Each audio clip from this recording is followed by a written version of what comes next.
Regresamos a el ABC del Dinero, edición especial. Tenemos a nuestro invitado, el doctor Abel Pérez Rojas, quien es productor, director, creador de sabersinfin.com, la señal por donde se transmite el ABC del Dinero. Y bueno, estábamos platicando de un poco de su historia, de cómo nace Abel y cómo nace la idea de Saber Sin Fin. Y bueno, en el 2006 empezaste con esta historia, ¿no? Porque fíjate que años antes, yo había enviado una tarea a Argentina, me la publicaron después de algunos meses, y a partir de eso me surgieron una serie de invitaciones, consultas del extranjero, de la Complutense de Madrid, me contactaron, de México me escribieron, porque yo escribí un artículo sobre la participación social y algunos elementos de carácter sociológico. Entonces llamó la atención, interesó, y me empezaron a contactar para recomendarles literatura, para solicitar mi opinión, para felicitarme por el artículo y demás. Así entré en contacto con algunas personas, por ejemplo, de la Universidad Complutense de Madrid. En Perú hubo la oportunidad de que me escribieron para mi artículo incorporarlo a un libro que se publicó allá.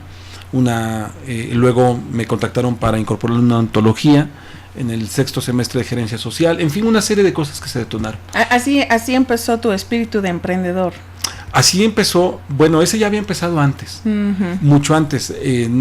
Nada más por ponerte un ejemplo, fíjate que yo empecé a ganarme mi primer dinero jugando a la rayuela y a los retachitos, porque era muy bueno. ¿Cuántos años tenías? ¿Como 10? Sí, más o menos. Entonces yo no sé si por eso como que me lastimé la mano, porque tratando de estirar más, mira, ya sabes que en las cuartitas y en los rebotes, le platico para las personas que nos están escuchando en el extranjero, usted toma una moneda, su contrincante otra, la tiene que rebotar en la pared, y tiene que calcularle que lleguen juntos. Si las monedas se juntan y la medida es su mano, si se establece la mitad de la moneda de usted y la del otro contrincante, a partir de esta señal de estirar su mano, ya ganó usted. Entonces, ¿y te quedas con la moneda? Sí, me mandaban por las tortillas y yo me quedaba con la moneda. Y así fue como empecé a juntar mi primer dinero. Yo empecé a trabajar como a los 8 años empecé a trabajar. ¿Ah, sí? ¿De qué yo trabajé con unas personas que se dedicaban a la fabricación de sombreros de palma. Y posteriormente a la importación y exportación de sombreros de hilo y demás, y yo ayudaba, iba yo a barrer, de IBM, en fin. Imagínate a los 8 años, ¿no? Y así me empecé a ganar mi primer dinero. Luego puse mi primer puesto de revistas, porque una de las cosas que me han fascinado son algunos personajes. En ese entonces pues coleccionaba yo, por ejemplo, mis revistas de Diabólico, del Hombre Araña, de Batman. Junté varias con el dinero que me ganaba en los juegos y trabajando, y puse mi primer puesto de periódicos afuera de mi casa. Puse un plástico y ahí puse mis revistas y las empecé a vender. Y me empecé a ganar también un dinero haciendo la tarea, ¿no? Entonces, de los amigos. Entonces, imagínate, la vendía yo, y esto, fíjate, me permitió. Te pagaban por estudiar, porque. Me pagaban por estudiar. Imagínate, eso es un buen negocio, ¿no? Es un buen negocio. Y así es como me gané mi primer dinero. Después, ya como adolescente, seguí trabajando. No te puedo decir así que muchísimo, porque trabajaba yo los fines de semana. Luego, esto fíjate que no lo he platicado, todos estos pasajes. Y luego, ya aquí en Puebla, empecé a trabajar comprando y vendiendo cosas usadas, que eso me fascina. Me fascina de hecho, comprar y vender cosas usadas. Tenemos en la ciudad de Puebla un mercado el del mercado de los sapos, ¿no? Que es muy, muy popular. Mira, y que los sábados y domingos, quienes no conocen Puebla, y los animamos a venir, porque es muy, muy cultural ir a ver cosas usadas, ¿no? Sí. Porque no son solo usadas sin ser inservibles, son usadas y de historia. Y de historia. Así es.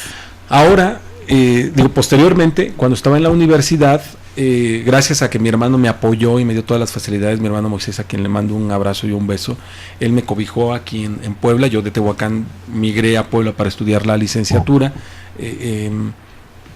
Él adquirió un puesto en el mercado Independencia aquí en Puebla y comprábamos y vendíamos cosas usadas y disfruté muchísimo porque así me hice de muchas cosas que después en momentos de necesidad los tuve que vender, pero fui adentrándome y contactándome con cosas del pasado, ¿no?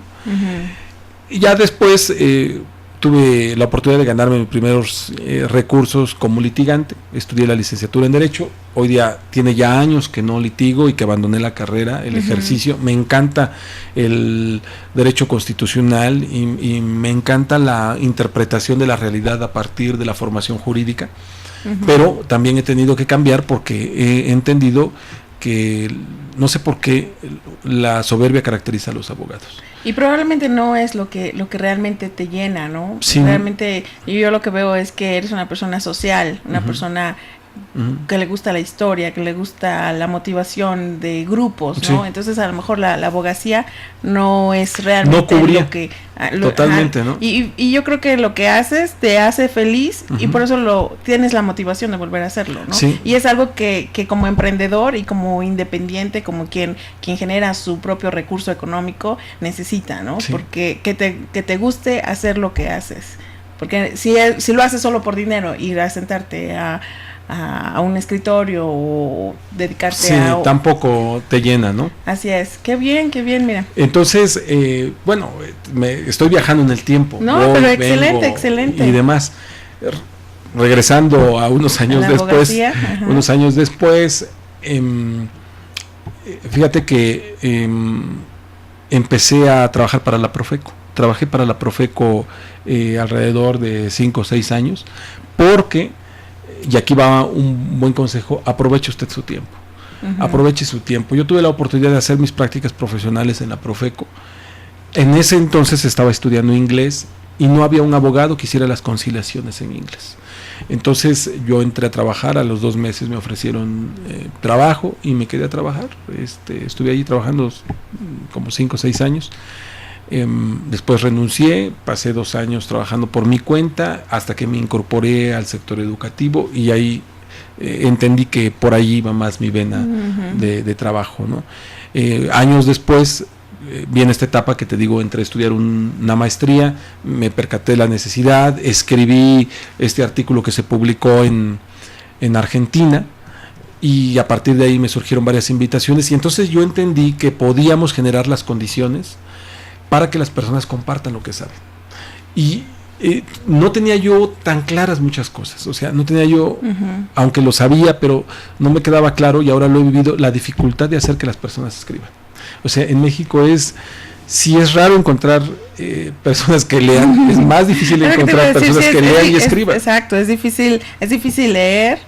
Pues ahora lee y escribe y ahora públicalo y también como dices tú, el tener el valor de expresarlo, ¿no? Porque a veces son muchos sentimientos personales que se quedan plasmados en una hoja y que no quieres exhibirlos, ¿no? O exponerlos a otros por temores personales. Y tú te animaste, porque eres escritor también. Sí, y ahí fue cuando empecé a conjuntar algunas experiencias. Antes de venir a Puebla, yo había ganado un concurso, un 14 de febrero, un concurso epistolar, escribí una carta sobre la amistad, entonces yo ya traía una carta previa. Ahí me había pasado una experiencia muy agradable, porque un día, regresando de Puebla, fui a sacar unas fotocopias y me percaté que en esa fotocopiadora, en ese local, había pegada en la pared una hoja con un escrito que me llamó mucho la atención. Me acerqué, lo leí y dije, caray, pues es la carta que yo escribí hace unos años, ¿no? ¿Cómo crees? Entonces, que le pregunto a la chica, le digo, oye, ¿por qué tienes esto, no? Y me dijo, no, pues es que alguien vino a sacar una copia y yo la vi y saqué una copia y la tengo ahí porque me motiva, porque me sirve y porque me gusta. Entonces, yo ya le dije, no, pues es que yo escribí esa carta. Wow. Entonces me dijo, no te creo, pues eres muy joven. Bueno, el chiste es que le saqué la identificación. Cuando vio que sí, pues ya me pidió que se la dedicara, se la dediqué. Y y ahí fue el primer autógrafo que di, ¿no? Años después, en este saber sin fin, me di la oportunidad de seguir escribiendo por cuestiones de la maestría.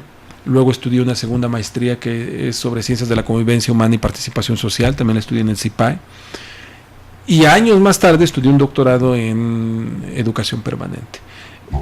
Cuando entré a estudiar al doctorado coincidió con que yo percibí que ya eran mis últimos meses, semanas en ese trabajo en el que me encontraba, y así fue como surgió Saber Sin Fin. Y dije, yo me quiero dedicar a esto, yo creo que podemos generar un portal donde las personas escriban, donde las personas compartan lo que saben, y podemos monetizar esta actividad, y podemos generar algo que, pues, no sé, yo no tenía claro ni por dónde, y de hecho han sido 9 años de estar experimentando por dónde, porque la actividad en Internet, en los mundos digitales, es un mundo sumamente cambiante.